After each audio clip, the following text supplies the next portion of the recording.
осы университетте инженер, кіші және аға ғылыми қызметкер, ғылыми зерттеу лабораториясының меңгерушісі. 1989-1997 жылдары Қазақстан Республикасы Министрлер Кеңесі жанындағы басшы қызметкерлер мен мамандардың біліктілігін жетілдіру институтында кафедра меңгерушісі, институт проректоры.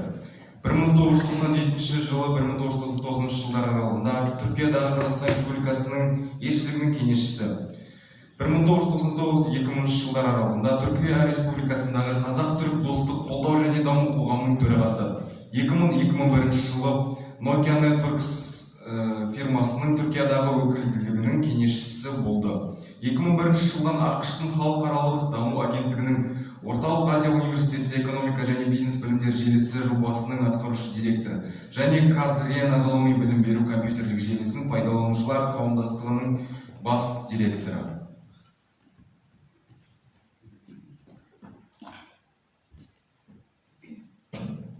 Рахмат Алшанов. Экономика ғылыми доктор, Қазақстан Республикасының инженер академиясының академигі, Қазмулдан бітірген.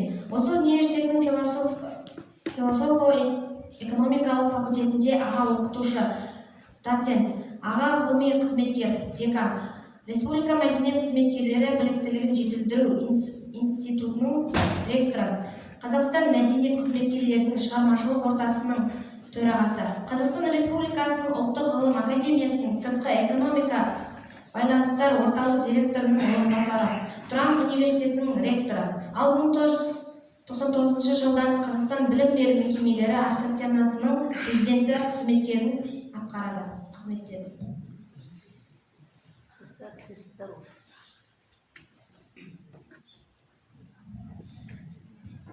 Жеңіс Мақполұлы Қасымбек, 7 мамыр 1975 жылы дүниеге келген. Мемлекеттік қайраткер, Қарағанды облысының әкімі. 1998 жылдан Темірбанк ААқ бас маманы. 1998 жылдан Қазақстан Республикасы табиғи монополияларды реттеу және бәсекелестікті қорғау агенттігінде темір жол көлігі және порттар бөлімінің бастығы. 1999 жылдың қарашасынан желтоқсанына дейін Қазақстан Республикасының көлік және коммуникациялар министрлігінің үйлестірілу департаментінде көлік саясаты бөлімінің бастығы. 1999 жылдың желтоқсанынан Қазақстан Республикасының көлік және коммуникациялар министрлігінде көліктегі трафиктік саясат басқармасының бастығы. 2000 жылдың сәуірден мамырына дейін Қазақстан Республикасының көлік және коммуникациялар министрлігінде көліктегі тарифтік саясат департаменті директорының орынбасары. 2000 жылдың мамырынан қазанына дейін Қазақстан Республикасының көлік және коммуникациялар министрлігінің көліктегі тарифтік саясат департаменті директорының орынбасары. 2000 жылдың қазанына желтоқсанына дейін Қазақстан Республикасының көлік және коммуникациялар министрлігінің су көлігі департаменті директорының 2000 жылдан желтоқсанына дейін Қазақстан Республикасының көлік және коммуникация министрлігінде су көлігі департаментінің директоры. 2004 жылдан Ақтау халықаралық теңіз сауда порты РМК директоры. 2005 жылдан Қазақстан Республикасы көлік және коммуникациялар вице-министрі. 2009 жылдан Қазақстан Республикасының көлік және коммуникациялар министрлігінің жауапты хатшысы. 2014 жылғы наурыз-маусым айларында Қазақстан Республикасының көлік және коммуникациялар министрі. 2004-2006 жылдары Қазақстан Республикасының инвестициялар және даму министрінің бірінші орынбасары болды.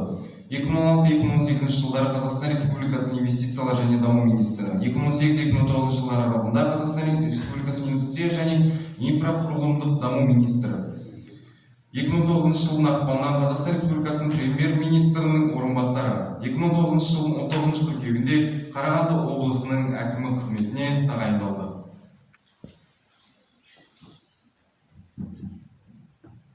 Исмақова Айгүл, Аллаға шүкір, осыдан 34 жыл бұрын ақталып қазіргі ғылыми дискурсқа қайта оралған алаш саяси элитасының ғылыми мұрасын сол кезден бастап зерттеп келемін. Әкем марқұм Ағыбай Батырдың ұрпағы болып, көп әділетсіздік көргендіктен менің казахская художественная проза начала 20 века. Тұңғыш монографиям шыққанда осымен тоқта, бұларды зерттеу қауіпті деп мен үшін алаңдаған. Ағадыр төбесіне құлаған Ресей протонынан жаппай уланған елмен бірге әкем де Қарағанды онкологиясынан түсіп, көп ұзамай мәңгілікке аттанды. Ол кісімен бірге ем алаңынан жастарды көргенбіз. Біз Ахан айтқандай әлі көштің бодауында екенімізді қатты сезіндім. Сонда әкеме айтқандай алаш саяси элитасының ғылыми еңбектерін жазған сөз жаным ашып алашыма адамдық деканшысы қырға шықтым. Түрк тісінен саралап келемін. Содан бергі шыққан 14 монографиялық зерттеулерім осы алаш әдебиеті, алаш әдебиеттануы, алаш көсем сөзіне арналған тарихи контекстегі ғылыми дискурс. Мәскеуден орысша білім алған мен де алаш саяси элитасының бірге қалдырған ғылыми мұрасын қазіргі заманда қайта таныту жолында біраз кедергілер көріп келемін. 2001 жылдан бастап ғылыми жобаларым өтпеді. Алаш сезінің тым көп қолданысы деген ресми ескертпелер жасалды. Аталған зерттеулердің бәрі ұрпағымның әкесі марқұм отағасының ғана демеуімен шықты.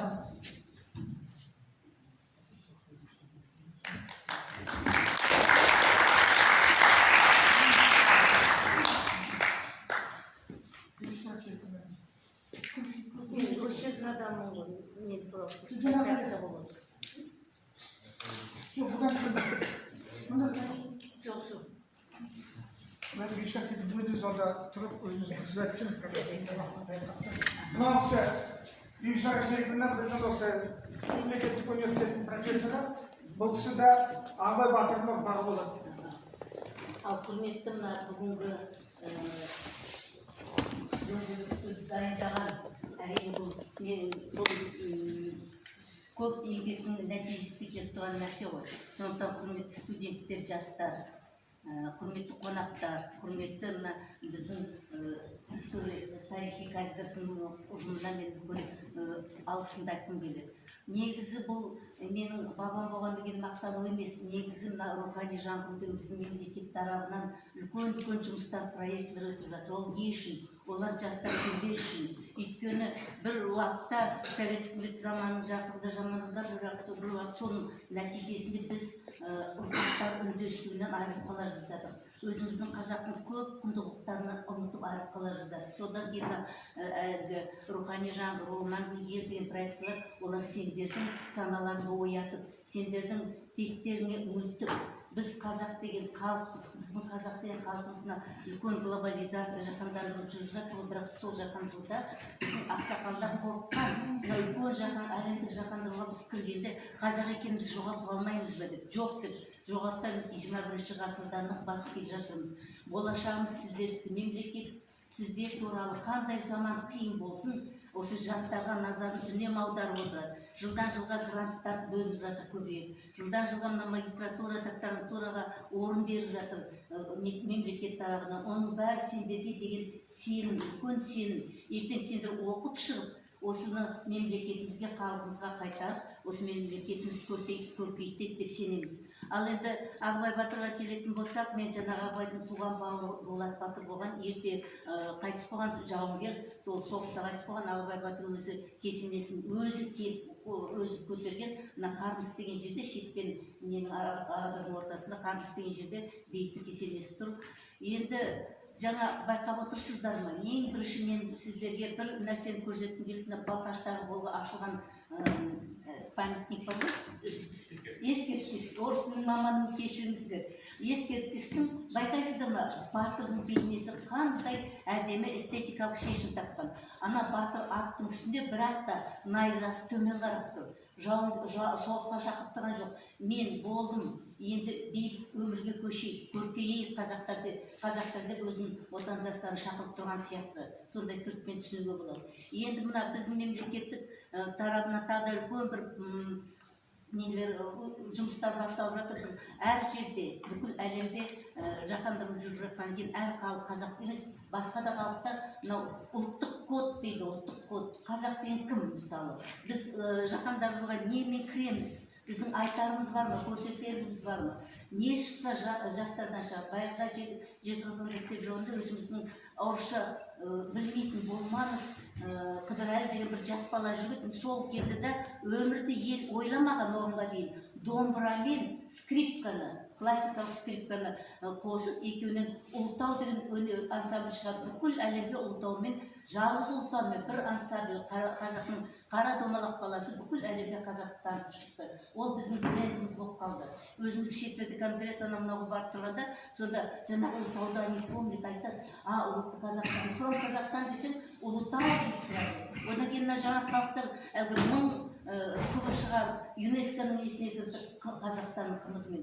Біздің айтайын деп отырған бізге әлемге көрсетеріміз де, айтарымыз да бар, білдіретініміз де бар, оқытатынымыз да бар. Біздің 7 атаға бөлінетімізді бүкіл әлемдік дәрігерлер мойындап жатыр қазір, генетиктер мойындап жатыр. Мына тұқымды ұлтты сақтауда өте үлкен екінші таптырмайтын сондай бір құндылық екен. Сондықтан мен сіздерге айтатын, мына қазір әрине батырлардың уақыты кетті.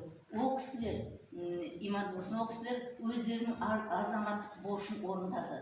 Білектің күшімен, найзаның күшімен қазақтың бір сантиметр жерін жауға бермей сақтап қалды. Енді осы жерді әрі көркейтіп, халқымызды бүкіл әлемге танытып, біз қазақ көп мақтанарлық жағдайымыз бар. Соны өздерің үңіліп, біліп, соны елге айтатындай, дәріптейтіндей, мен қазақпын деп мақтанатындай өмірге дәрежеге жетсе екен деймін мен. Мен жастарға сенемін, сендер жақсысыңдар, бірақ та қазақта бір қасиетіміз бар, сылбырлық, сол сылбырлықтан арылсаңдар, сендерден асқан адамдар жоқ.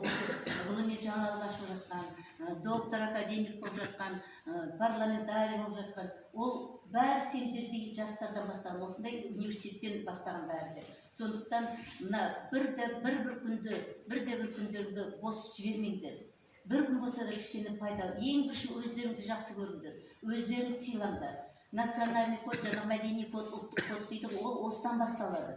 Өзіңді сыйлау, жеріңді сыйлау, тарихыңды білу сыйлау. Мінекей, содан басталады. Содан кейін бар, барлық мәдениеттің сала-сала түрлері бар, енді оны көп, ол мемлекеттік тараптан қазір социологтар, философтар зерттеп жатыр. Бірақ та әр ұлтты ұлт қылатын осы мәдени код. Сол мәдени кодтың біз бүгін бір парағын ғана аштық. Біз батырларды көрдік. Сонда қараңдаршы, қарадан шыққан Ағыбай дейді, ол қарадан шыққан, ол қарсы емес. Бірақ та сол Кенесарымен тең түсіп, құрдас бол.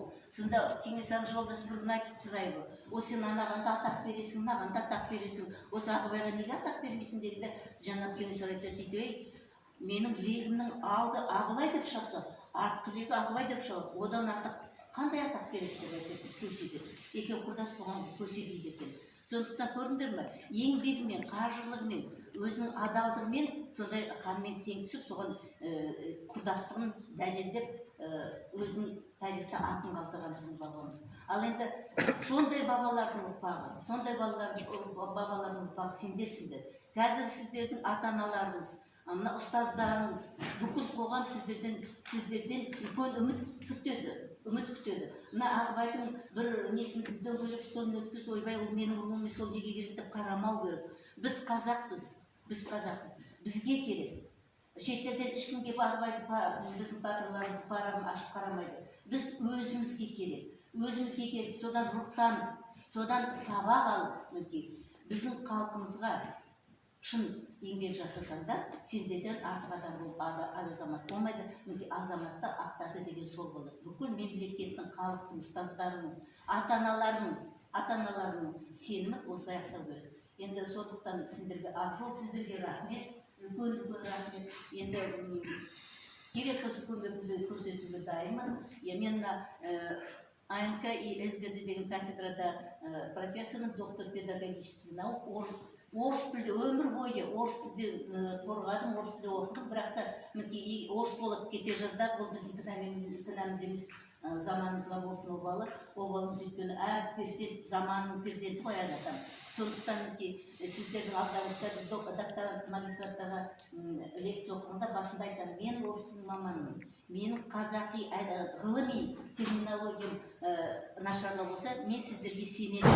Мен арланбай, өйткені мен күнде оқып жүрмін. Сен сол жастарда неше түрлі жақсы нәрсе үйрендік. Сондықтан жастар, біз сіздерді оқыта, сіздерден бірдеме алып отырамыз. Ал енді сіздердің бүгін назарларыңызға үлкен рахмет. Келген қонақтарға қадамдарыңызға нұр жаусын.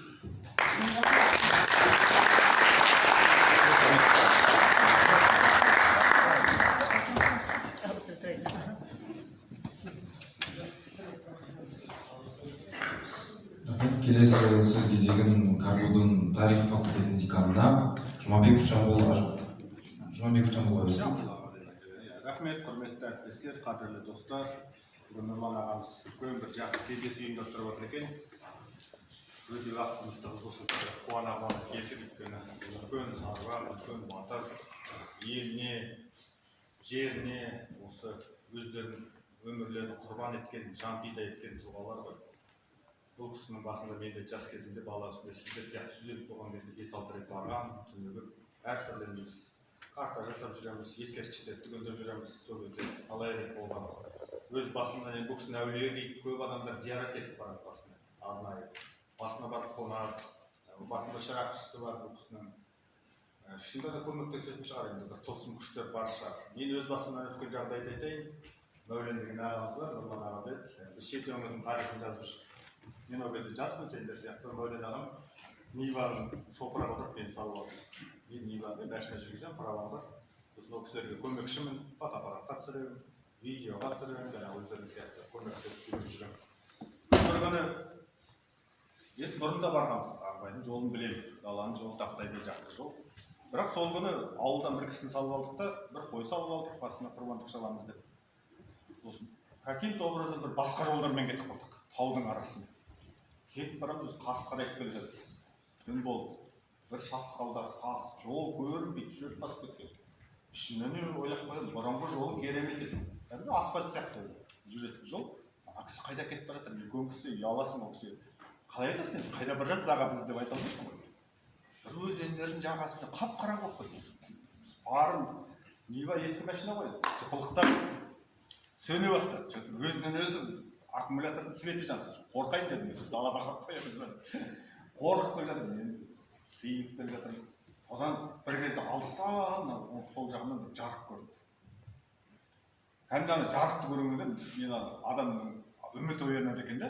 Мен Ағыбай батырдың басында шырақшы бар, сол свет жанып отырады ғой, сол көрінді маған, ескерткішке жақын екен деп, мен үмітім оянып, кәдімгі машинаны аккумулятор бітіп қалмасына келе светін өшіріп қоямын, қараңғыда жүремін, амалдап келе жатырмын ғой. Мәулен ағам оны машинаға мән бермейді ол. Машина жанып жатса да қарамайды. Менің міндетім жеткізу. Сөйтіп ана жарыққа қаратай жүріп келем. Сөйтіп жарыққа қаратай келе жатқан кезде бұрын ғана жаңа ауылдан шығатын, киіктерден шығатын жолға бірақ шықтым. Тақтайды еді жолға. Өзі жарыққа ол мен ана жарықты жаңағы кесененің басындағы жарық деп ойлап келе жатырмын. Бірақ ол жарық болмай шықты. Жаңа тақтайда жолға шықтым, жарық жоқ. Содан кейін бір 5 шақырымнан кейін кесененің басына тоқтата қалдым. Сонда мен көзім депті шындағы негізі бір тылсым күштер бар, бізге қолдап жүреді, аруақ деп өскен қазақтың баласымыз ғой.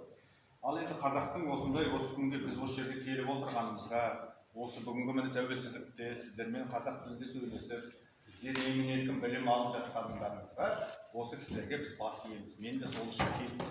Осы кісілердің ерлігі үшін, еңбек үшін. Біз қазақ халқы енді ағаларымыз Қазақстан тарихтан лекция оқыған шығар. Көп жылдар бойы соғыстық. Біз ана 1450 жылы қазақ хандығын құрып бастап кереймен жәнібекті. Бірақ ол бірден құрыла қойған жоқ қазақ хандығы. Ол 1450-1598-ге дейін біз шағатайлармен соғыстық, шайбаниттермен соғыстық, моғолдармен соғыстық. Енді қараңыз, біз анау Европаның тарихын оқыған кезде Франция мен Англия 100 жылдық соғыс болды деп марапаттайды. Анау 30 жылдық соғыс болды деп марапаттайды. Біз жаңағы шайбаниттермен, Орта Азияның моғолдармен неше жыл соғыстық? 1450-ден 1598-ге дейін. Есептеңіздер сіздер математикада 148 жыл бойы соғыстық. Одан кейін біз жоңғарлармен соғыстық. 1635 жылы жоңғар мемлекеті құрылды. 1650 жылдан бастап есептей береді. Алғашқы Салқам Жәңгірдің Галдамамен жекпе-жекке шығатынынан бастап 1650-ден жоңғар мемлекеті құрылған 1758-ге дейін 108 жыл соғыс. Шанды жоқ 771-ге дейін. 771-ге дейін аяқ жағына апармай қойды. Қайта ресми алсақ 108 жыл бойы жоңғарлармен соғыс. 1731-де біз қазақтарды алғаш рет Ресейге қоса бастады империяға. Содан біз көтерілдік, соғыстық, амалдадық. 1731 1731-ден бастап ең аяғы Қазақстан Ресейге 1765 жылы қосылып бітті. 1865 жыл қосылып бітті. 1867-68 жылғы реформа біздің отар екенімізді бекітіп берді. Сонда 1731-ден 1865-ге дейін 130 жыл Ресеймен тайталастық. Сонда бүкіл қазақтың өмірі былайша айтқан кезде шайқаспен, соғыспен, осы елді жерді қорғаумен өткен. Сондықтан біздің өткен өміріміздегі ата бабаларымыздың бәрі осы батырлар. Каждыйымыздың ата бабаларымыз осы шайқастардың біреуіне болмасын қатысқан. Сіздер ойлап қалмаңыздар, бұлар өз беттерімізді оқып жүр, біздің әулет өз бетімізбен өмір сүріп жатыр. Жоқ. Бәріміздің ата бабаларымыз осы 100 жылдық соғыстардың біреуіне болсын қатысқан. Әрбір әулеттің осы біздің тәуелсіздікті сақтап қалуға үлесі бар. Сондықтан сіздер бұған бей-жай қарамаңыздар. Бұл кісілер өмірлерін осындай арнаған. Бұл кісілер 19 ғасыр әсіресе қиын болған. Олар кіммен соғысты? Орыспен соғысты. Ал Ресей империясы сол кездегі ең керемет армия болған. Бұлар Наполеонды жеңіп келген армия. Европадағы номер 1-ші армия. Ең күшті қаруланған, ең мықты, саны жағынан көп армиямен 10 жыл бойы соғысып, жеңілмеген. Бірде-бір рет Кенесары, Ағыбайлар Ресей армиясынан жеңілмеген 10 жыл бойы. Әртүрлі далалық айла тәсілдерді қолданып, тактикаларды қолданып, стратегиялар. Олардың қамалдарын басып алған. Ақтау бекінісі деген бар жаңарқада. Ақмола бекінісін басып алған. Зеңбірекке қарсы даладан неше түрлі өздері әдіс тәсілдер ойлап тапқан. Тораңғыны, нені улау, неше түрлі уларды қолдану, жасырыну, тактикалар, неше түрлі қолданған. Міне өмір тарихын зерттесеңіздер керемет. Ал енді Ағыбай батырдың өзіне келсек, бұл кісі жаңа айтты, көп мағлұматтар берді. Мен ерекше бұл кісілерді тұлғаларды, 19 ғасырдағы тұлғаларды қастерлеймін. Бұл кісі керемет кісі болған дейді. Мынау Құнанбай Өскенбайұлы әкесі Өскенбайға ас береді, Көкшетау деген жерде, Қарқаралыда. Сонда бүкіл 300-ден үлкен ірі тұлғалардың бәрін шақырды. Аты, есімін берді. Сонда Ағыбай батыр да келген екен. Енді ол Көкшетау деген таудың етегінде үлкен жазық далада. Сонда 5 шақырым жерден Сырнай Сыбызғының дауысы естілді дейді. Бұл кісі Сыбызғы ма, сонда Сырнай тартады екен. Алыстан естіледі дауыс. Одан алыстан, енді ол кезде біздің қазіргі көзіміз жақыннан ғана көреміз ғой. Ол кезде қазақтардың көзі алыстан көретін дағы. Шақырымнан көреді. Ол алыстан қараса, бір есек мініп келе жатқан бір кісіні көрді. Бәрі таң қалды, өзбек па, немене келе жатыр деп. Сөйтсе бұл Ағыбай батыр атамыз екен, бабамыз екен. Өйткені бұл кісі атқа отырған кезде аяғы салбырап жерге жетіп тұрады. Онда астындағы аты есек сияқты көрінеді екен. Бұл кісіге тақымына негізі кез келген ат шыдамайды екен. Яғни өзі үлкен кісі болған деген сөз. Өйткені біз енді даладан жаңағыдай аңыз әңгімелер көп жинаймыз ғой. Бұл кісі киіз үйге отырған кезде төбесі жаңағы оқтарға тиіп тұрады дейді. Сондай кісі болған керемет. Батырлығы керемет. Бұл кісі енді қазақтың батырлары әртүрлі өзінің специализациясы болады. Сендер жаңа өздерің айтып жатыр ғой, деп бірдемелеріңді. Сонда бұл кісілерде әрқайсының өзінің мамандықтары болады. Бұл кісі найзагер болған. Ол жаңа балқаштағы найзаны төмен қарап былай ұстап тұрғаннан бұл кісі найзагер болған. Бұл кісі тек қана найзамен шаншқан. Және оның өзінің себебін айтқан. Найзамен ол бір-ақ рет қана түйрейді. Ал қылышпен бірнеше рет кесесің. Яғни адамның жанын қинайсың, өлтіресің. Жаралап мүгедек қалдырып тастайсың. Бұл кісі неге сіз найзамен ғана шайқасасыз деген сондай өзінің философиясы болған бұл кісінің. Бұл кісінің шәкірті Кенесарының інісі Наурызбай болған. Наурызбайдың бұл кісі несі болған. Атабек дейді, аталығы дейді, басы болған. Бұл кісілер тек қана найзамен шаншып шайқасқан. Енді бұл Ағыбай батыр туралы айта берсек үлкен көп әңгімелер бар. Бүгін осындай тақырыпты көтеріп, және өлең шығарып жатқан жігіттерге керемет риза болып отырмыз. Бабаларымыздың аруағы қолдап жүрсін, сіздерді әрқашан жолдарыңыз ашық болсын.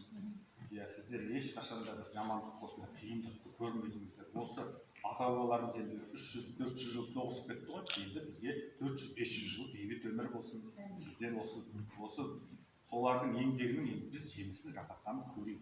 Бірақ сол еңбегін жемісін көрейік деп жатпайық үйде, аяқ басып қойып, еңбектенейік, білім алайық, өркендейік, өсейік.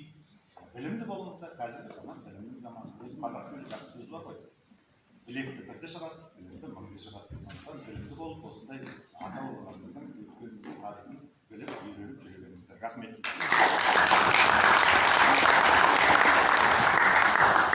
Құрметті жастар, мен сіздерге бір жаңа айтып кеттім, бірақ айтуға мүдделімін. Жаңа слайдтар дайындалды ғой, сонда мына Ағыбай батырдың ұрпақтары. Сіз байқасаңыздар, біраз мықты жігіттер, азаматтар Мойынқұм жақта туған. Ағыбай негізі Ұлытаудың етегінде Күмісбұлақ деген жерде туған. Әдемі бұлақ бар Күмісбұлақ деген. Өзі мынау Тайқашынақ, Мойынқұм киік балқашақты деген көздегі оның үстінде. Ал жаңағы кісілердің көбісі Мойынқұм жақта. Неге? Өйткені Совет үкіметі орнағанда Ағыбай батырдың тұқымдарын өзінің туған жерінен ығыстырып айдаған. Сонда жаңағы жерге айдалып барып тоқтаған шорт балалар ғой. Сол қандай қиыншылықта жүрсе де, солар білімнің арқасында жаңағыдай сіздердің алдарыңызда ақтарып, бәлен дәрежеде, үлкен дәрежеде, көп дәрежеде шорт балалар. Әр қазақтың өзінің бұлақтары жоқ қой, ішінде даралар жоқ. Негізі қазақ өте уникальный дейді ғой, орысша болғанда кешіңдер, өте дарын халық. Сондықтан айтайын деген білімге ғана бір күндегі бір сағаттарды бос кетірмейді, сенялы боласыздар, қол тимей кетеді сол кезде. Сондықтан қазір жас болып келдік, мына білімнің бұлағынан шаршамай күнде сусындарын қандырып отырып, ұстаздары қастарында. Соны сіздерге ескертпей қояйын. Кешіңізді мен сабағымда Сізді жібергім келмей тұр, бірақ енді рахмет сізге келгеніңізге, уақыт алып келгеніңізге көп